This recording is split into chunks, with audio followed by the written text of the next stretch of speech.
नमस्ते मेरो फेसबुकको सम्पूर्ण मित्रहरूलाई म अरुण टोटल फेरि हजुरको समक्ष एउटा सानो मिनी ब्लग लिएर उपस्थित भएको छु। ब्लग भन्दा पनि मेरो आजको भिडियो चाहिँ के छ भने हाम्रो वेस्ट बेङ्गल दार्जिलिङ क्षेत्रमा अहिले सबभन्दा ठुलो ताण्डव मचाइरहेको स्टोरीको बारेमा चाहिँ हजुरको समक्ष म उपस्थित भएको छु एउटा भिडियो लिएर।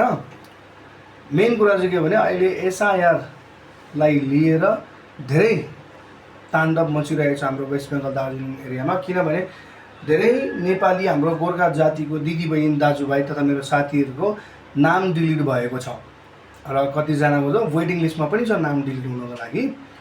र यसै गरी एक्चुअलमा के हो त एसआइआरबाट नाम डिलिट हुनुको कारण चाहिँ के रहेछ भन्दाखेरि मैले यसो गुगलमा सर्च गरेँ र यस विषयमा रिसर्च गरेँ।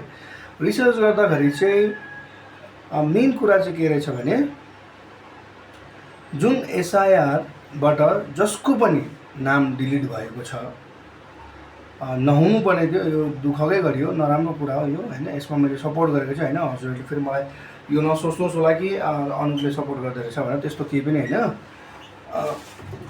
मेन कुरा चाहिँ के हो भन्दाखेरि चाहिँ किन चाहिँ डिलिट भएको रहेछ भनेर बुझ्दाखेरि चाहिँ जसले विगत 15 वर्षदेखि लगातार भोट दिनुभएको छैन र उहाँले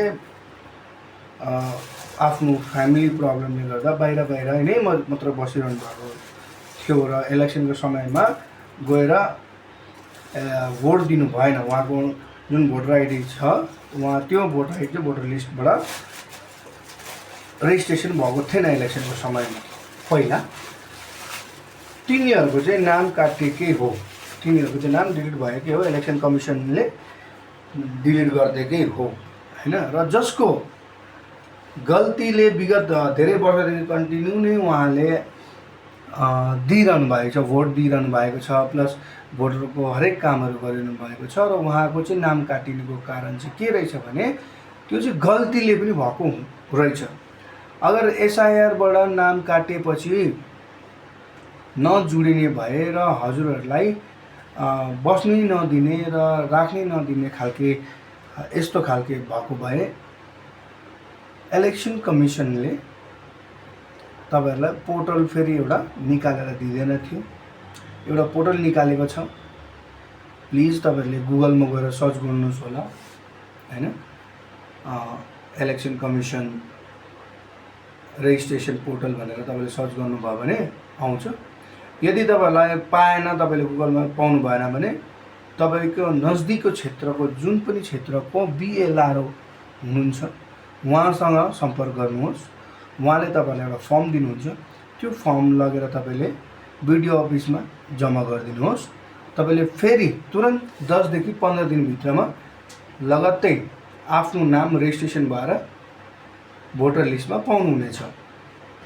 र यदि तपाईँले त्यो पनि गर्नु पाउनु भएन भने चाहिँ तपाईँले अनलाइन मार्फत पनि आफ्नो नाम रेजिस्ट्रेसन गराउन सक्नुहुन्छ। फेरि यो अलिकति दुःख तपाईँलाई हुन्छ किनभने इलेक्सन कमिसनले जसको नाम डिलिट गरिदिनु भएको छ उहाँको लागि त अलिकति दुःख हुने नै भयो। त्यसको लागि त म हजुर समक्ष केही भन्न सक्दिनँ र पनि अब जो चिज भइहाल्यो त्यो कुरालाई डबल रिपिट गरेर नहुने त बनाउन सकिँदैन, तर त्यसलाई सुधार्न चाहिँ हामी सक्छौँ।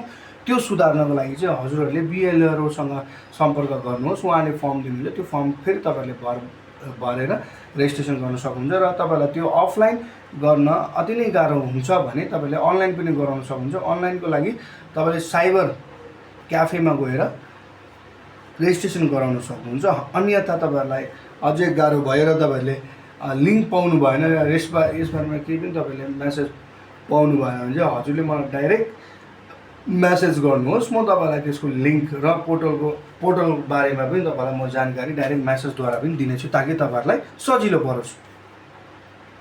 किनभने अहिले सोसियल मिडियामा कुनै पनि नयाँ कुराहरू बारेमा अपडेट हुन्छ भने मलाई चाहिँ के लाग्छ भने त्यस विषयमा रिसर्च गर्नु मन परिहाल्छ। किन रिसर्च गर्नु मनपर्छ भने के थाहा मेरो कारणले गर्दाखेरि दुईजना मान्छेको राम्रो पो हुन्छ कि दुईजनाले नबुझेको कुराहरूमा म बुझाउनु पो सक्छु कि भन्ने जस्तो मलाई लाग्छ र म तुरन्त भिडियो बनाएर अपलोड गरिहाल्छु, ताकि हाम्रो नेपाली जातिहरूलाई, हाम्रो नेपाली गोर्खा दिदीभाइ दाजुबहिनीहरूलाई बुझ्नलाई सजिलो होस् र उहाँहरूले जुन प्रकारको यो नयाँ अपडेटहरूको विषयमा लिएर बात गर्नु परोस् र उहाँहरूले बुझुन् भनेर म तुरन्त भिडियो बनाएर हजुरहरूलाई मेरो फेसबुक मार्फत जानकारी गराउनको लागि म अपलोड गर्छु है।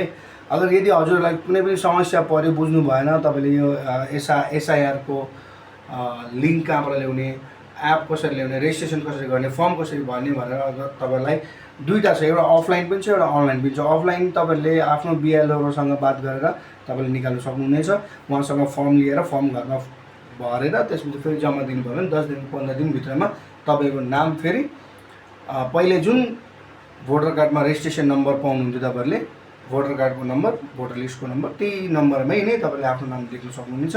र यदि तपाईँहरूले गर्नु सक्नु भएन, बिएलओले तपाईँलाई सपोर्ट गरेनन्, साथ सपोर्ट दिएनन् भने हजुरले अनलाइन मार्फत पनि डाइरेक्टली पनि तपाईँले रेजिस्ट्रेसन गर्नु सक्नुहुनेछ। त्यसको लागि तपाईँलाई पुरानो भोटर कार्डको एउटा जेरेक्स नै त अरिजिनल फोटोकपी माग्नेछ, अनि त्यस पश्चात एउटा पास फोटो र तपाईँको एउटा डिजिटल सिग्नेचर लिनेछ पोर्टलमा, र त्यो डिजिटल सिग्नेचर, अनलाइन फोटो र एउटा भोटर कार्ड नै त आधार कार्ड लिएर तपाईँले सबमिट गर्नुहुन्छ। त्यसको विदिन 10 देखि 15 दिनभित्रमा अटोमेटिकली तपाईँको पहिलाको जुन डिलिट भएको थियो त्यसलाई रिसेट गर्न सकिन्छ। यता वन्दना दिदी जस्तोको एडभोकेट जो हुनुहुन्छ उहाँको पनि वेटिङ लिस्टमा नाम डिलिट हुन आँटेको छ अरे भनेर सोसियल मिडियामा अपलोड आएको छ। कस्तो कस्तो मान्छेहरूको अपलोड आएको थियो। एउटा त मैले भिडियो पनि हेरेँ जो अलरेडी मेबी उनले गभर्मेन्ट जबको लागि पनि एप्लाई गर्नुभएको थियो, त्यस्तो मान्छेको जसको पासपोर्ट अलरेडी छ त्यस्तो मान्छेको पनि नाम डिलिट भएको छ भनेर अपलोड आएको छ। त्यो सायद गल्तीले भएको हुनसक्छ, त्यसमा कतिवटा सिस्टम प्रब्लम पनि हुनसक्छ। त्यो सिस्टम प्रब्लमलाई हामीले सुधार्न सक्छौँ र इलेक्सन कमिसनले निकालिदिएको छ, पोर्टल लिङ्क निकालिदिएको छ र त्यसको सजेसन पनि बताएको छ। प्लिज तपाईँहरू त्यहाँ जानुहोस्, आफ्नो बिएलओसँग सम्पर्क गर्नुहोस्, होइन भने लिङ्कमा जानुहोस् वा त्यही गुगलमा चेक गर्नुहोस्, तपाईँहरूलाई अपडेट पाउनुहुन्छ। यसमा धेरै ताण्डव मच्चिने र ताण्डव हुने र धेरै टेन्सन र समस्या लिने जस्तो चाहिँ मलाई केही पनि लाग्दैन, किनभने त्यस्तो धेरै नै समस्या हुने भएको भए हजुरहरूलाई अगाडि नै थाहा भइहाल्थ्यो।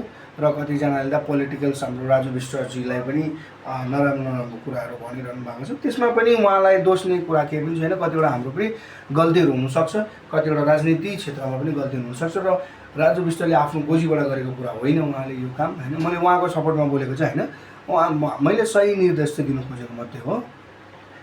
अनि र यो तपाईँले यो पनि नसोच्नुहोस् अब एसआइआरबाट यानि कि भोटर लिस्टबाट तपाईँको नाम हट्यो भन्दैमा तपाईँलाई आफ्नो गाउँघरबाट निकालिदिने या त्यहाँ बस्न नदिने खालको त्यस्तो केही पनि गुगलले अपडेट गरेको छैन र इलेक्सन कमिसनले पनि त्यो खालको कुरा गरेको छैन। त्यसमा तपाईँ गलत हुनुहुन्छ, तपाईँको सोचमा अलिकति डिफ्रेन्ट हुन्छ, तपाईँले बुझ्नु अलिकति कम्ती बुझ्नु भएको हुनसक्छ, किनभने तपाईँलाई त्यहाँबाट तपाईँको घरबाट तपाईँलाई गाउँबाट निकाल्ने कुरै भएको छैन। सिर्फ इलेक्सन यानि कि भोटर कार्डबाट तपाईँको नाम डिलिट गरेको मात्र हो। त्यो पनि तपाईँले फेरि रिभर्स त्यसलाई तुरन्त रेजिस्ट्रेसन गर्नु सक्नुहुनेछ है। त्यति भन्दै आजको भिडियोलाई म यहीँसम्म समाप्त गर्न चाहन्छु। यदि यस विषयमा तपाईँलाई अझै थप जानकारी चाहिएमा तपाईँले डाइरेक्ट मलाई म्यासेज गर्नु सक्नुहुन्छ। मेरो म्यासेन्जरमा पनि तपाईँले डाइरेक्ट मलाई म्यासेज गरेर भाइ मैले अलिक बुझिनँ, मलाई अलिकति बुझाइदिनुहोस् भन्नुहुन्छ भने म बुझाउन पनि तयार छु। अन्यथा तपाईँलाई लिङ्क चाहियो र एप चाहियो र कसरी रेजिस्ट्रेसन गर्ने भनेर सम्बन्धीमा तपाईँलाई जानकारी चाहियो भने तपाईँले मलाई डाइरेक्ट कल पनि गर्न सक्नुहुन्छ है। म तपाईँलाई डाइरेक्ट म्यासेजको माध्यममा तपाईँलाई कल गरेर पनि म बताइदिनु सक्नेछु। यदि भन्दै आजको मेरो सानो छोटो भन्दा पनि 10 मिनटको जतिको भिडियो भएछ, यो भिडियोलाई यहीँसम्म समाप्त गर्दै आउने अरू केही जानकारी भयो भने म तपाईँलाई जानकारी दिने नै छु सोसियल मिडिया मार्फत। धन्यवाद।